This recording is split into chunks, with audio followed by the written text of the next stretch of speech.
Hey guys, what is going on? It is Frank Darty, and welcome to a new system test. I believe this is system test 8. So, let's get into it. So, I'm going to start off and say that one of the alarms in this video is not mine. I'm just borrowing it for this week, and I'll be giving it back to the person who owns it, who is Alex. He's letting me borrow this alarm, and I'm just going to give it back to him next weekend. So, yeah.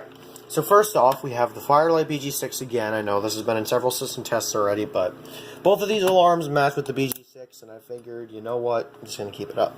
Replacing the FCI MS6, I think is what I had here previously. We have my Edwards 279B1110, I believe.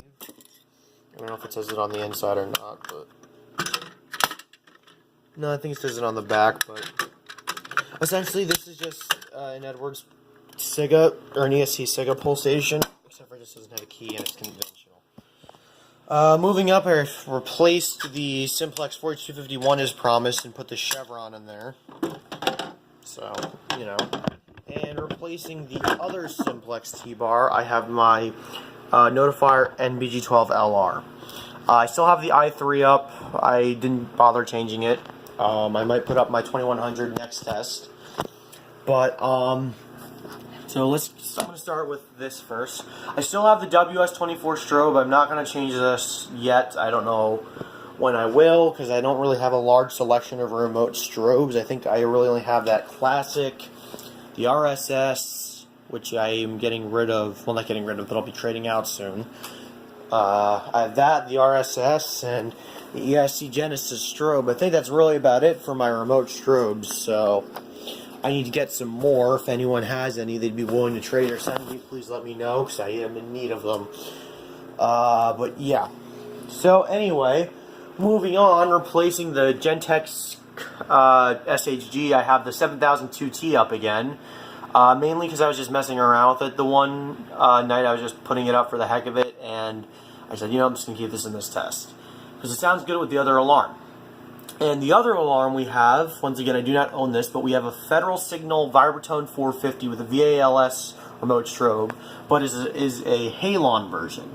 And for those of you who do not know, Halon 1301 is a gas used in fire suppression systems. Basically, how a fire suppression system works is usually you'll see them in like maybe a computer server room, some room of importance with important tech that can't be. It can't be damaged by fire, nor can it be damaged by water from sprinklers. So essentially what this gas would do is when it would be detected by the panel, and after several stages of pre-alarms going for this thing, essentially this would be used as a pre-signal or a release signal, and when this would go off in a certain code or tone, well not tone, but it would go off in a certain code, it would essentially mean that so say that in a fire suppression system, you have two smoke detectors and you have a pull station in a room. If the smoke detector, one smoke detector gets activated and the panel goes into alarm. Say the second detector goes off and it goes into a pre-discharge stage. Now the pre-discharge stage means that it would go off. It would do a small countdown, whether it's 10, 30 seconds to a minute, I don't know. But essentially, it would make it so that everyone knows to get out of the room, because Halon 1301 sucks up oxygen and you'd pass out from it. But it would close all vents, the panel would close all vents, it would close all doors, and you would have that certain amount of time to get out of the room. So say this would do like a pulsing tone, or code 3 when it's in the pre-discharge mode. And when it were to go off, and the second the timer was up, it would go into continuous, and it would keep going, and then the halon would pour into the room. Or if you had a pull station like this would just be a manual release, and as soon as you'd pull it, it would just go, the halon would release. So that's for like an absolute emergency. So essentially all the halon system is, they don't use halon anymore, they use carbon monoxide, no, they use carbon dioxide, I don't know, they use something. And they use FM200. Which is a newer gas, and essentially they're not toxic, but they do still suck up oxygen because it'll snuff the flame and the fire. But Halon was too dangerous. But notice how this says agent release, and I also have a BG10 wherever I put it. I have a BG10 that says Agent Release on it. And there were earlier versions of this that said Halon on it. I actually saw one on eBay the other day. But, Agent Release means that now it's just used for other cleaning agents or suppression agents. I also have this really banged up Anzel pull station. It's a MS2. It says Fire Suppression System Release. But I'm planning on trying to fix that pull station. I just need a spring, which I think I have, and I need a lock. So if anyone has a spare FCI lock, let me know. And I'd be willing to somehow get it off of you. But anyway, I think I've done enough talking. So the system is coded to continuous. The 7002T is not as loud compared to the Vibrazone, so you may not be able to hear it as well. So I am going to put an ear protection wherever I put it. I believe it's here. And yeah. So let me just set my camera down. So, I think today I'm going to start off with a chevron because it was requested. So, here we go.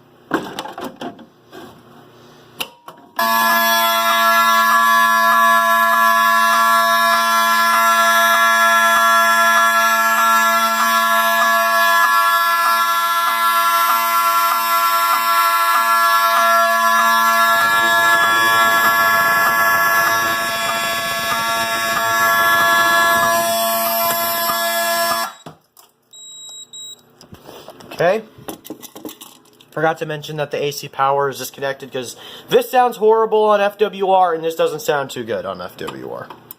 But on batteries, it sounds very good. And for those of you who don't know what FWR means, it stands for full wave rectified. It's essentially AC, but it's essentially AC power, but a little more clean.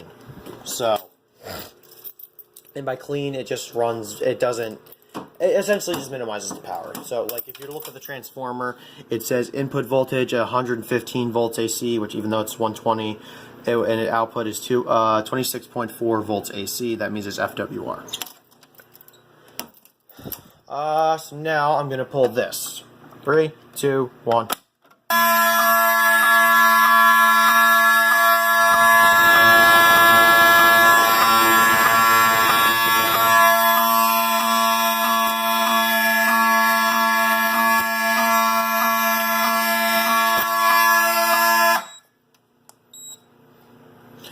Alright, I'm going to set this.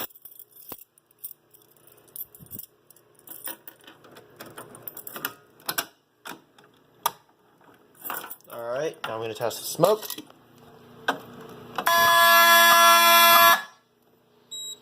And by the way, that's the only device on audible silence like the last time.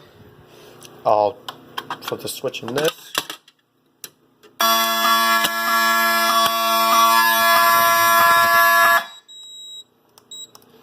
Now, if I wanted, I would like to be able to use this device as an audible silence device, but it's only technically 2-wire.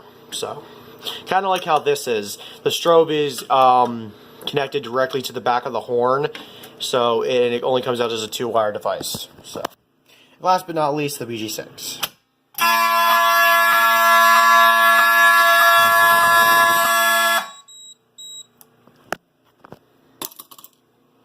So, that is going to be pretty much it for this system.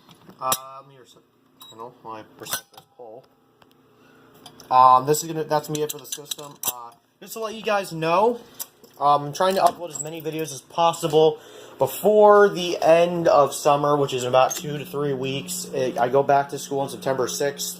It's like August 22nd, if I'm not mistaken. But I'm going to be busy in a few days with some other stuff, so I'm really hoping to get as many videos as I can out for you guys. I have a brand new series coming out. It's going to be called RIP Fire Alarm Systems. I'm going to record a video with that stuff. Essentially what the RIP Fire Alarm Systems is, it's pretty much going to be a compilation of, I wouldn't say system tests, but videos of alarms that have been in buildings that I've seen, but whenever I would return to said buildings, the system would be replaced. So say in an original building you had 7002Ts and BG10s, and a month later you come back and there's Spectral Alert Advances and BG12s. So essentially what I do is I do almost a tribute to that system and put up a 7002T and BG10s, which a BG10, I know there are people who are new to fire alarms who watch my channel, but this is a BG10. So, yeah. But anyway, guys, there's one there too. On a SB10 back box, which is the back box made for it. And that's an EL1. Anyway, or DL1. Anyway, guys, that's it for now. Stay tuned for the new series. I really think it's going to be good.